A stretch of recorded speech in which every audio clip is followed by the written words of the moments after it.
Laikipia. Na nimeambia pia huyu waziri wangu Bwana Opiyo Wandayi yuko hapa, waziri wa mambo ya stima. Nimemwambia pia waongeze shilingi milioni 400 katika program hiyo ingine. Tuongeze watu kutoka 4,000 mpaka watu 9,000 ambao watapatiwa stima. Na huyu Opiyo Wandayi na PS wake Bwana Alex Wachira tumekubaliana na wao, hii Laikipia haiwezi kuachwa nyuma wakati tunapanga mambo ya stima katika taifa letu la Kenya. Na hiyo ndio mradi tumekuja kuanzisha hapa. Leo tunaenda kwa kijiji ya Monyo hapa. Tunaenda kuwaunganishia stima. Na ile kijiji kingine inaitwa Kiambogo. Hiyo kijiji pia tunaenda huko leo, tunaanza kupangia mambo ya stima wakati tunasambaza ile ingine yote ya hapa Laikipia County. So ndugu zangu watu wa Laikipia, kazi zingine nyingi. Mkiona gazeti ya leo hapa Laikipia West, gazeti ya leo tumetangaza kandarasi ya kuwajengea soko hapa Sipili ya milioni 50 pale Kinamba.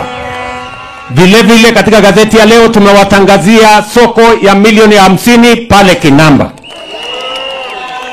Pale Rumuruti vile tunawajengea soko Rumuruti ya milioni 350. Hapa Nyahururu, town yenu ya Nyahururu, saa hizi tunajenga nyumba 1,000 ya affordable housing. Hiyo kazi inaendelea nikiongea na nyinyi. Lakini vile tutawajengea soko ingine kubwa ya milioni 350 hapa Nyahururu. Tuhakikishe ya kwamba wakati Kenya inapiga hatua ya kwenda mbele, hatutaki hapa Laikipia West ama Laikipia nzima ibaki nyuma, tusonge mbele kama wananchi wa taifa letu la Kenya. Na mimi nataka niwahakikishie watu wa hapa Laikipia, tunaelewana? Unajua mimi kwa miaka 2 nimekuwa nikipanga mambo, kwa sababu nilikuta uchumi iko na matatizo. Nikasema mbali ya kupanga mambo mengine nilainishe mambo ya uchumi. Sasa uchumi iko sambamba, iko chonjo. Sasa ile kazi imebaki ni mimi kuja kumalizia nyinyi mambo ya barabara, tumalize stima, niwajengee soko, niwajengee affordable housing, nisomeshe watoto wenu hapa na tuwapatie mambo ya matibabu, Kenya iweze kusonga mbele. Nyinyi watu wa Laikipia mnasema kazi iendelee ama mnataka tuletewe fitina ya upuzi? Nasema tuendelee na kazi. Wale wanasema tuendelee na kazi nione kwa mkono, wala wanasema tuendelee na kazi. Tunaelewana? Tuko pamoja jameni? Laikipia tumekubaliana.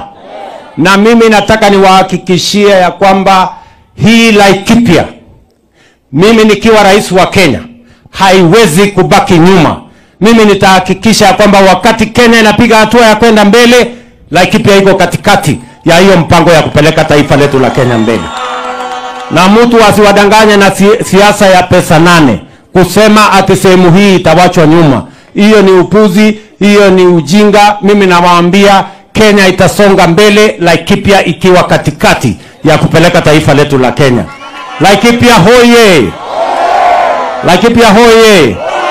Na mimi nataka niwahakikishie watu wa Laikipia, mimi nikiwa kiongozi wa taifa hii, nimesema ya kwamba tutaunganisha taifa letu la Kenya.